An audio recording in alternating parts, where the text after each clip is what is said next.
I think he asked Big Bill Brunsey. He says, Big Bill, that blues music you play, you call that folk music? And Big Bill says, well, I've never heard no horses sing none of it.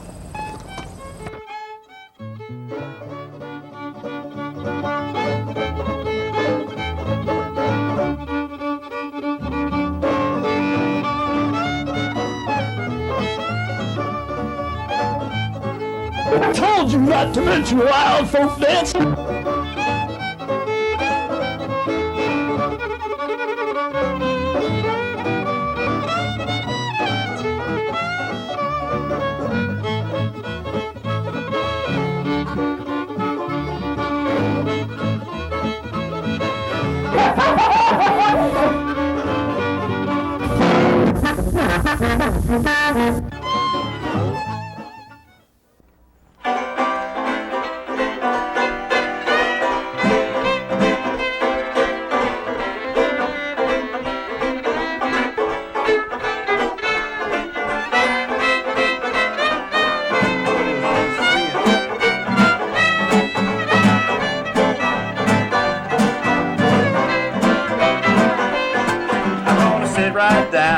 Write myself a letter and make believe it came from you. I'm gonna write words oh so sweet, they're gonna knock me off my feet. A lot of kisses on the bottom, sure be glad I got 'em. I'm gonna sit right down, write myself a letter and make believe it came from you. Sit right down, I'll write myself a letter, yes I am. I'm gonna make believe it came from you. You wanna pick one for us?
same note, too. Here we are at Horses Sing None of It. My name is Ralph Litwin. My co-host right here to my side is Mr. Lou Gelfond. Hey, hey. And our special guests today are Foster Noble, playing the plectrum banjo there, and later on he's going to show us some tenor banjo also. And sitting in is Grover Kemble, who we're glad to have for 2 shows here. Grover's long time acquainted with Foster. Why don't you tell us a little bit, Foster, how you first met Grover? He went to school with my kids. Yeah? And they wanted to play guitar, and at that time I was playing guitar, and I showed them their first chords, and now they all play better than I do. Doubt that. Doubt that. So But I Foster, stopped playing guitar about when the rock music came in and took up banjo. Is that right? You were a guitar player first and then a banjo player. I was a Morristown local, a guitar player in small combos around the local circuit, like a Patcong, Berkshire Valley, that area. It was pretty lively right after the war for about 15 years. Uh-huh.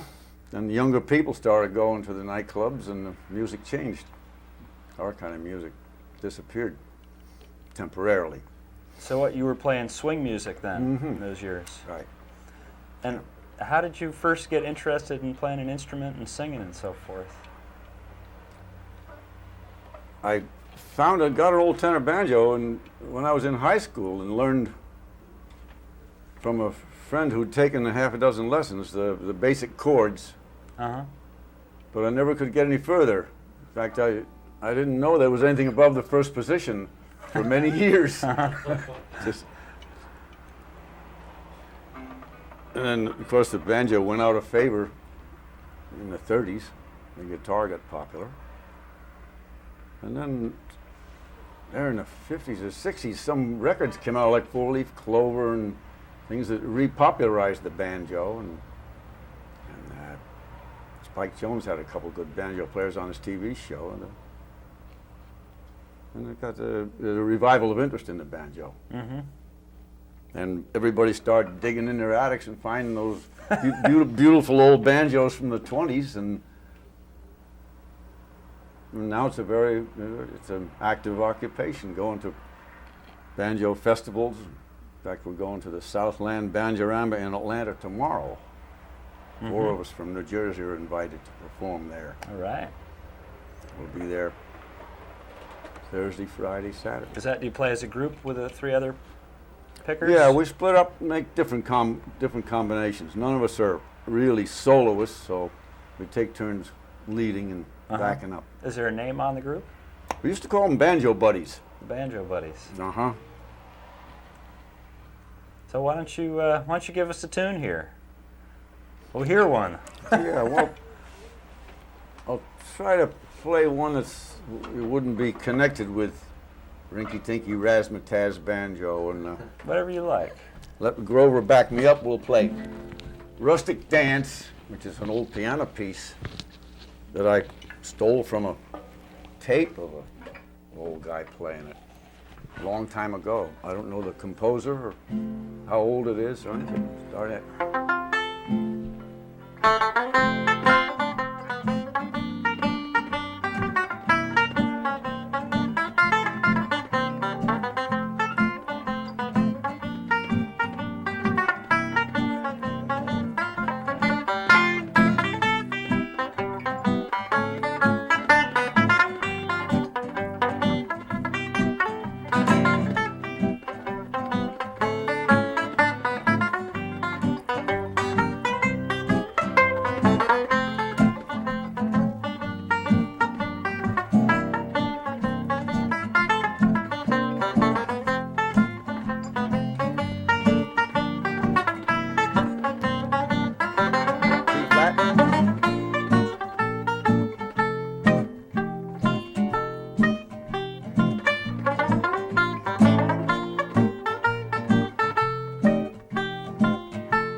of boo-boos in there. Yeah, well, that's what sometimes happens when you play they music. They were written in there. That's jazz. That's Right. jazz. Play it twice the same way, and then it's jazz, right? So Foster and Grover, you've kept up a relationship over these years. I mean, from the time you were a child. Well, since I was about 10 years old when I moved into the area, and I was messing around with his kids, and he was always banging away on a guitar with a couple guys, accordion players, jam sessions at his house, all kinds of wild stuff going on. We were young kids, it was very impressionable, so we wanted to be like them, so we started playing too, and the jam sessions have continued over at his son's house, and it's just one of those things that keeps us pals and buddies, and Foster's kind of the headmaster of all of us. So we take our cue from him. He's the boss. Keeps things going. Teaches us a lot of songs that we've never heard before. And it's kind of fun. That's great. So Foster, you also said you play right down the street here in Parsippany at you put programs on for senior citizens or something? Well, most of my playing nowadays is for senior citizens. I play at three of the, you call them nutrition sites, and how they call them, friendship centers. The one in Marsh Plains, we play there every Thursday, and the one right here on Beverwick, that's the Parsippany one. Play there once a month, and we play holiday ones at the Denville site, which is at the hospital in Denville, Riverside, the hospital in Boonton. Is this the Banjo Buddies that does No, this? I'm the only banjo player. There's a couple of lovely ladies that play piano at these places, and I just back them up. They like the banjo and back of them. It gives a lift to the music, and we sing, get the people singing, dancing. All right. It's great fun. So you wanna sing a tune for us? Yep. What are you going to do? Well, let's do one of our favorites is Nobody's Sweetheart Now. All right. What key are you You gonna guys do that want to in? back me up? We'll do it in F, huh?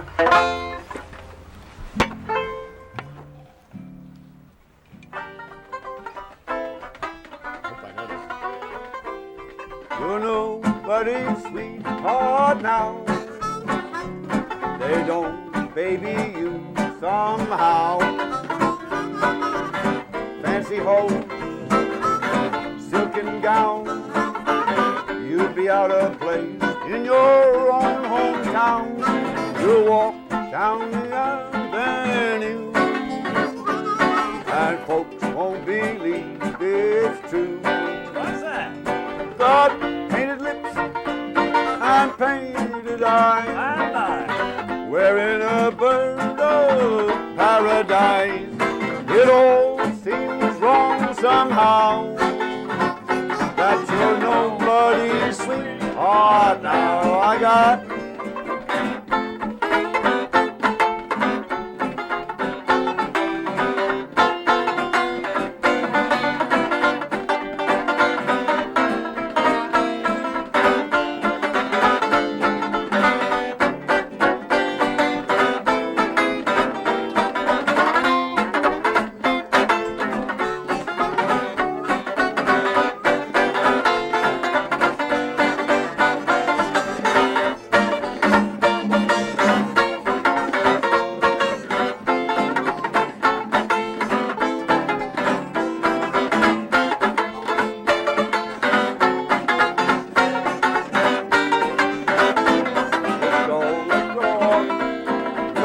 nobody's sweetheart now.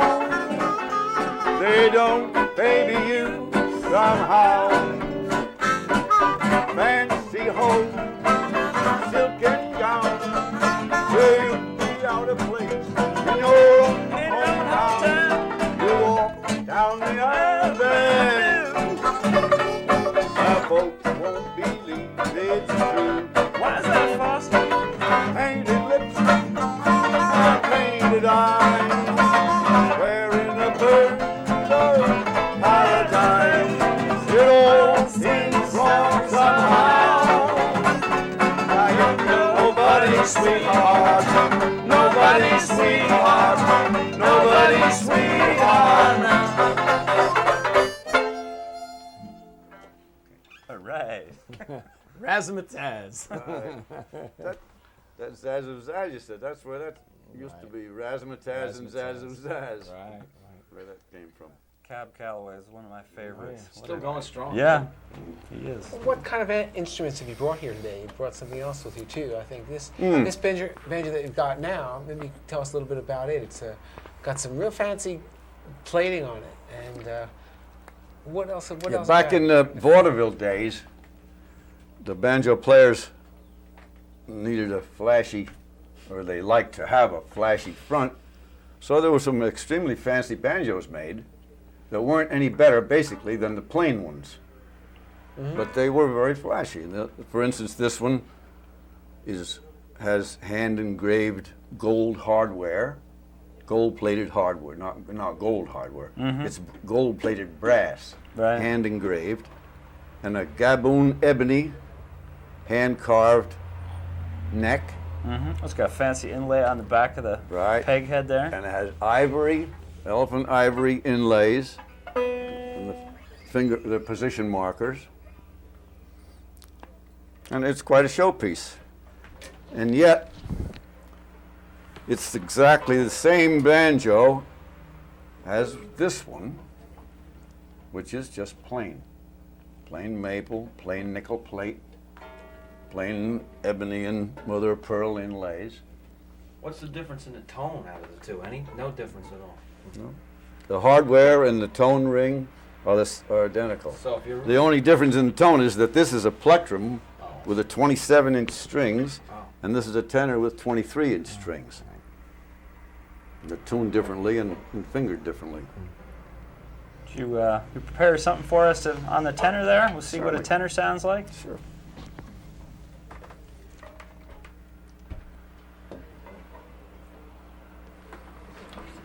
Back me up on the 12th Street rag. I don't know that one. All right, then we'll do a Bye-bye slower blues. one. We're going to How do is that it? last. Whispering? I don't know. You'll have to do that by yourself, Foster.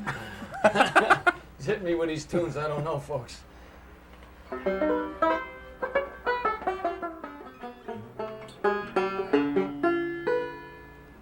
C, B7, C, A7, then right around the horn, D7, G7, C. Huh?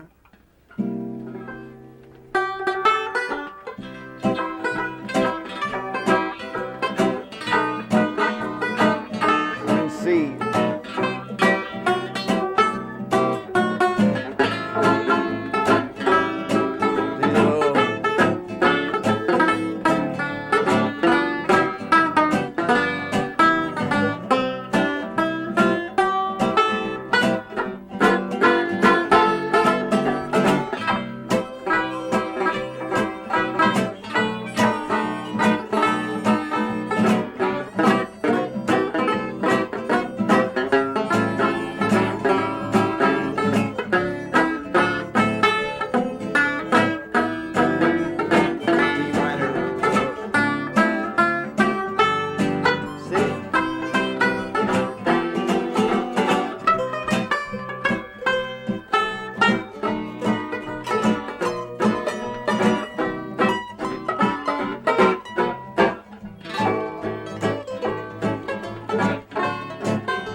Has a more brilliant sound because of the different tuning and the shorter, more tauter strings. The string is tighter then. More because it's higher shorter. tension, right? Do you like that tighter tension or the softer?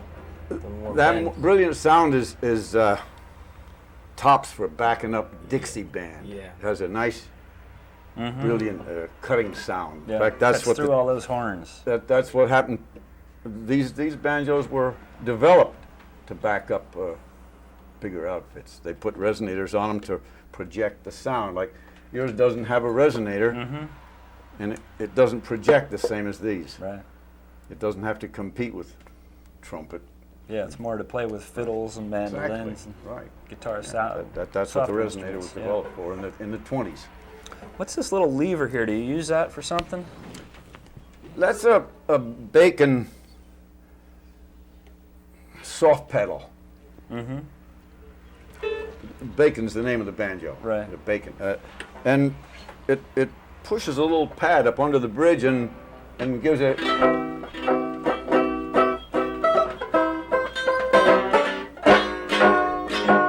It's almost like a wah-wah pedal. Yeah. I don't know what they did with it back in the 20s. We don't have any records of anybody using them. Huh. But they're there. All the records of the Vestigial. guys in the 20s are either doing fast single string picking or chump chords like that. Mike Pingatore is a good example with the Whiteman band. He sat up there on a pedestal and chomped out chords, and it was prominent. He had a 20-piece band, and you could hear that driving tenor banjo all the time. All right. As I say, it's better for single string and chord backup, whereas the plectrum is more suited to chord melody, has closer harmony. You want me to play a chord Sure. melody song? Sure. Great. Grover relaxes. What was the one I was going to? Thanks, boss. What was the one I said I was going to do? Memories. Oh, Memories. Everybody know that? No. Yeah, go Maybe ahead. we'll remember when you play it. All right, I'll play it in F. We'll try. You got it. Get a.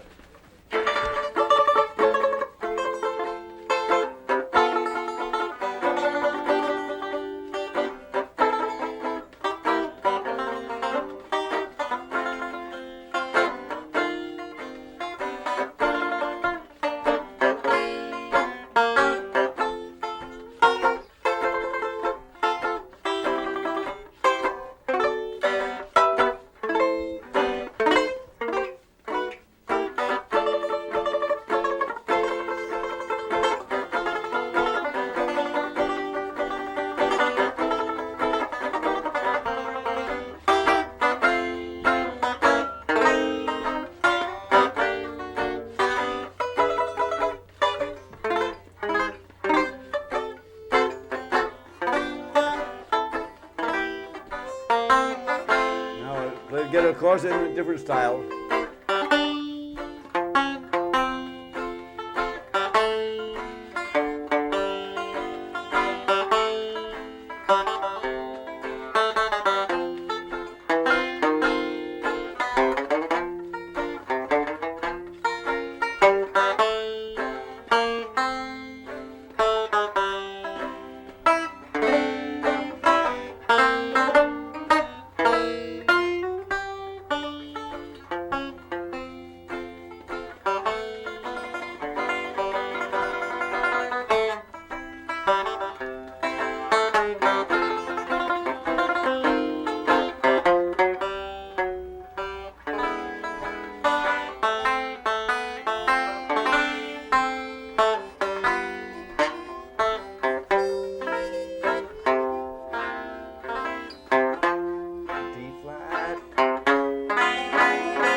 Right.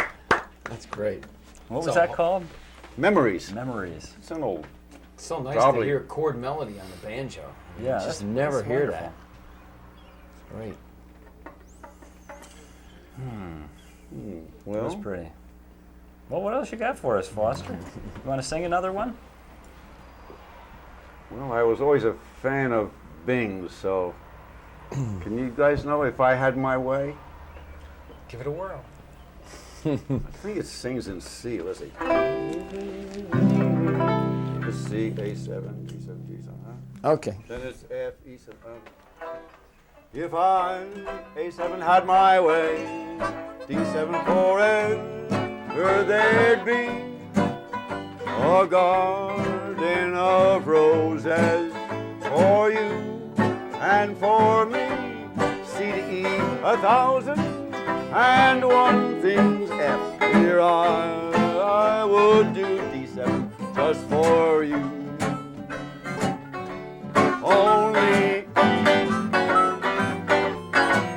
if I had my way, dear, we'd never grow old. And some E7 I'd bring every day. And you'd rank me all alone, C, E7 on a throne. If I had mine.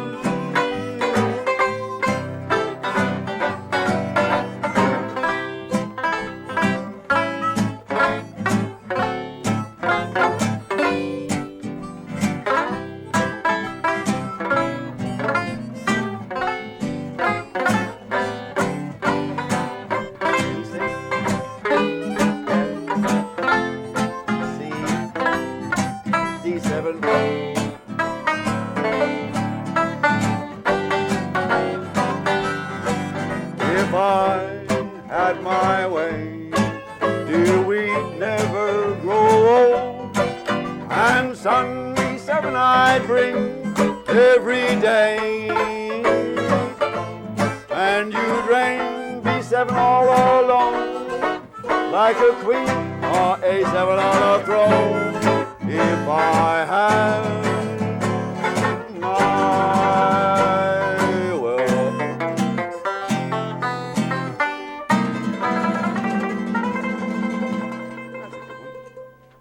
Right. That was one of those strum along at home lessons there. Well, folks, if any of you out there are performers who watch the show, if you play an instrument, even if it's just in your living room and you'd like to come be a guest on the show, please contact us at the number, and you'll see that number after the show is over on the screen. And I think we're going to take it out on Bye Bye Blues. This has been Horses Sing None of It. I'm Ralph Litwin, Lou Gelfond, Sitting in here. Foster Noble, and Grover Kemble. Grover sitting in. Sitting in, just Sitting- sitting in. Trying to learn these tunes, folks. C7, E7, A7. I get it. All right. One of them's right in Well, you were Homer and Jethro. So keep her hunting. It's on there somewhere. Remember that, Homer and Jethro? Yeah, that was good. there. Sing it, baby. Let's do it.